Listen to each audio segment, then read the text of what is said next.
네, 오늘 사무엘상 25장 39절에서 44절까지 말씀으로 매력 있는 성도라는 제목으로 하나님 말씀을 나누겠습니다. 아비가일의 지혜와 총명으로 인해서 멸문지화를 당할 뻔했던 나발이 그 전날까지만 해도 술에 취해서 무슨 일이 벌어졌는지 감을 잡지 못하다가 자기 아내 아비가일이 해준 말을 통해서 자기가 다윗을 몹시 모욕했고, 그것 때문에 다윗이 자기네 온 집안의 남자들을 멸하기 위해서 왔었다는 이야기를 전해 듣게 됩니다. 그것 때문에 이 나발이 다윗을 호기롭게 조롱할 때와는 달리 굉장히 사람이 소심한 사람이었던 것 같아요. 그대로 병을 얻어서 10일 만에 죽습니다. 그런데 이 나발이 죽었다라고 하는 얘기를 듣고 다윗이 자신의 전령들을 이 나발의 아내였던 아비가일에게 보냅니다. 무엇 때문에 보냈느냐면 이 아비가일이라고 하는 여인을 자신의 아내로 삼기 위함입니다. 오늘 읽은 본문 마지막 44절에서 다윗이 아내를 취하는 이유가 나오는데, 원래 다윗의 아내는 사울의 딸인 미갈이었었죠. 그런데 이 다윗이 미워진 이 사울이 끝내 그 미갈을 다른 사람에게 주어서 이 미갈이 더 이상 다윗의 아내가 아니고요, 쉽게 말하면 재혼을 해버렸단 말이죠. 그래서 더 이상 다윗의 아내가 없어요. 그게 첫 번째 이유고, 두 번째 이유는 그 당시 문화적 배경에서 보면 대부분의 왕들은 처와 첩이 많습니다. 이유는 그 사람들이 부인을, 여자들을 많이 좋아해서 그런 부분도 없지 않아 있겠지만, 가장 큰 이유는 문화적인 배경입니다. 당시 왕들의 결혼은 다분히 정략적이에요. 그래서 일단은 지방에 있는 호족들의 딸들과 결혼함으로써 두 가지 목적을 갖게 되는데, 그 호족들과의 관계를 돈독히 하는 것도 있고, 또 하나는 거의 보모예요, 보모. 어떻게 보면 포로나 마찬가지예요. 네 딸이 왕궁에 있으니 거기서 반란을 일으키면 이 딸은 죽는다, 이런 뜻도 되거든요.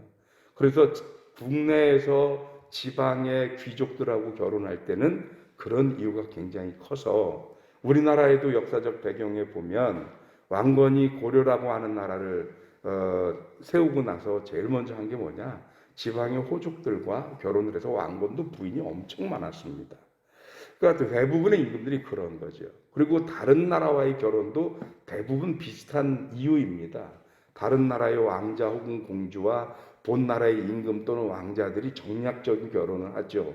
그것으로 뭐가 되냐면 서로 일종의 불가침 조약이 되는 거예요.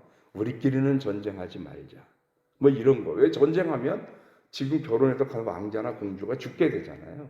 그러니까 그런 거 하지 말자, 그런 의미로 정략 결혼을 하기 때문에 아내도 많고 첩도 많고 이렇게 되는 거죠. 그런데 다윗도 그래서 수없이 많은 처와 첩이 사실 있었지만, 그런데 오늘 다윗의 아내가 된 아비가일은 이런 정략적인 결혼과 거리가 멀어요. 무슨 뒤에 배경이 어마어마하게 있는 사람도 아니고, 무슨 지방의 세력을 얻기 위함도 아니고, 어떤 외교적 차원에서의 결혼도 아닙니다. 다분히 어제 우리가 계속 읽어오는 말씀과 오늘 말씀까지를 연결해 보면 다윗이 아비가일을 아내로 취한 이유는 한 가지입니다. 다윗이 아비가일을 보니까 이 여인이 워낙 지혜롭고 총명해요. 그러니 앞으로 다윗이 수도 없이 많이 정략 결혼을 통해서 그 사람 본인, 정작 자기 아내가 된 사람의 능력이나 매력이나 이런 것과 상관없이 상황적인 것 때문에 아내를 맞아야 될 때가 많잖아요.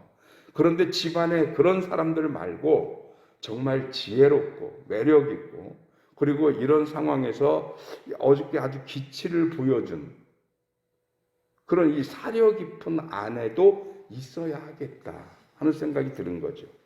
그래서 순전히 이 아비가일은 상황적이거나 정략적인 이유로 아내로 선택받은 게 아니고, 오로지 아비가일 자신이 가지고 있었던 그 총명함과 사려 기쁨이 다윗으로 하여금 매력을 느끼게 했더라는 것입니다. 아비가일 자신의 자체의 매력으로 왕의 아내가 된 사람이 아비가일이라는 거예요. 여러분, 여러분들이 이런 사람들이 됐으면 좋겠어요.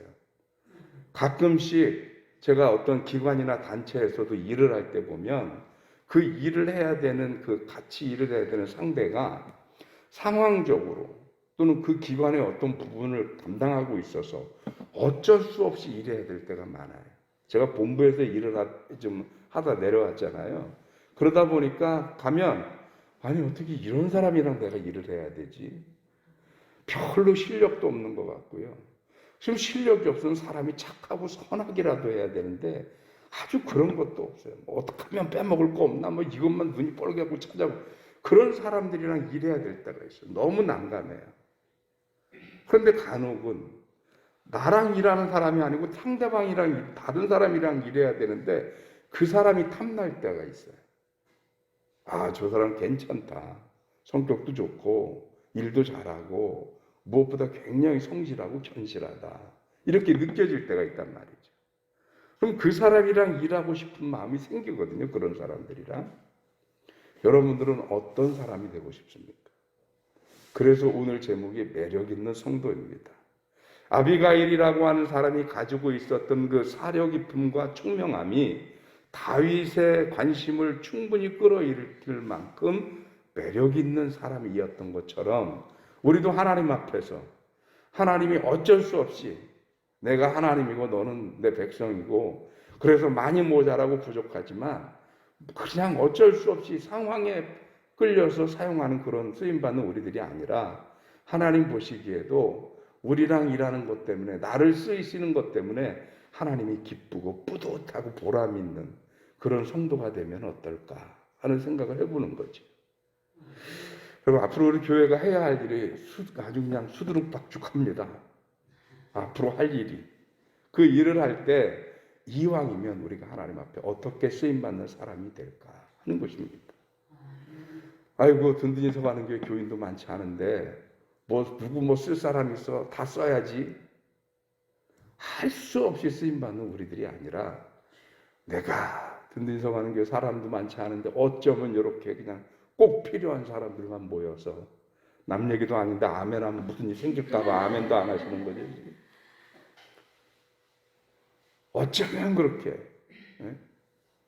저가 가끔 우리 교회에서 느껴요. 우리 교회가 그렇게 큰 교회는 아닌데 우리 교회 주일날 찬양할 때 참 좋지 않으세요?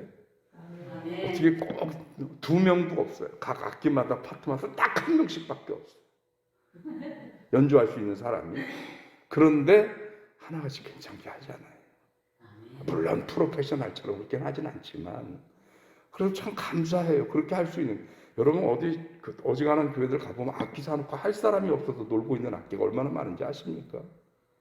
그런데 우리 교회는 그래도 노는 악기는 없잖아요. 인원은 많지 않은데 참 필요한 사람들은 꼭 있는 것 같아요. 아 여기 요거 할 사람 누구 있으면 좋겠다 하면 딱 그분이 계셔요. 지난 코로나 때도 기껏 방송 시스템 열심히 해가지고 제가 밤을 어쩌면 그것도 제 안면막에 영향을 끼쳤는지 몰라요. 한 3주를 공부했어요. 그거 시스템 구축하느라고 밤을 새면서. 그렇게 해놓고는 기껏 저만 할 줄 알고 그거 누가 해줄 사람이 없어 봐요. 그럼 어떡해. 자, 그런데 그렇게 많지도 않은 젊은 성도들 가운데 김순범 집사님 같은 분이 딱 계셔갖고 그걸 또 맡아주니까 얼마나 욕이 냈어요. 또 그러다 그분이 또 일이 있어서 가끔 빠질 것 같은데 또 생각지도 않은 이지영 권사님이 서브 멤버로 또 탁 해가지고 그걸 또 해주고 참 희한하게 적절하게 말이죠. 적절하게. 이렇게 좀 매력 있는 성도가 됐으면 좋겠다는 거예요. 내가 하나님 앞에 준비된 모습으로 오늘 아비가일은 지혜와 총명으로 준비됐다면 우리가 설령 그 정도가 안 된다면 성실함으로 아니면 인덕이 푸덕함으로 무엇으로든 우리는 나름대로의 매력을 가지고 하나님 앞에 준비된 성도가 될 수 있지 않을까. 그래서 하나님 보시기에 참 이런 성도들이랑 일하게 돼서 감사하다. 우리 든든히 서가는 교회가 그렇게 매력 있는 성도님들로 가득한 교회가 되길 주님의 이름으로 축원합니다.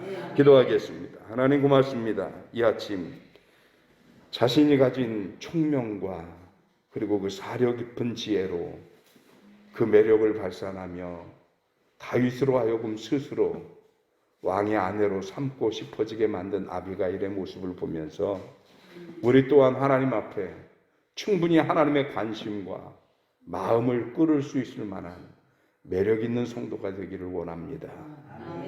지혜가 있든 성실하든 덕이 있든 부지런하든 입이 무겁든 무엇이 됐든 하나님 보시기에 참 귀하고 매력 있고 이끌리고 꼭 함께하고픈 그런 성도가 되어져서 어쩔 수 없이 쓰임받는 우리들이 아니라 꼭 하나님이 쓰시고 싶으셔서 꼭 하나님이 함께하고 싶으셔서 우리와 함께하기를 원하는 그런 매력 있는 성도가 될 수 있도록 주님 도와주시옵시고 그 모습으로 하나님 앞에 쓰임받는 귀한 믿음의 종들 되게 하여 주시옵소서. 구하옵기는 이 아침에 하나님의 귀한 제단에서 이름을 부르며 기도하는 모든 성도들을 축복하셔서 윤희상 권사님 그 어려움 중에서 회복되게 하여 주옵시고 그 양 권사님 아버님 되시는 안준호 성도님 기억하시고 주님 병원에서 입원하여 치료 중이십니다. 놀라운 하나님의 치유를 허락하여 주시옵소서. 또한 이 모양 저 모양으로 하나님의 은혜를 구하는 많은 성도들에게 하나님의 능력과 기적을 허락하여 주시옵시고 우리 든든히 서가는 교회가 이전 계획을 세우고 있는 가운데 차곡차곡 일이 진행되게 하시니 감사합니다. 하나님 좋은 부지를 예비하시고 우리 교회가 좋은 곳에서 영광스러운 예배당으로 하나님 앞에 영광 돌릴 수 있도록 주님 크신 은혜 허락하여 주시옵소서. 모든 은혜 주님의 은총으로 함께 하시기를 구하옵고 우리 주님 예수 그리스도 이름으로 기도하옵나이다. 아멘.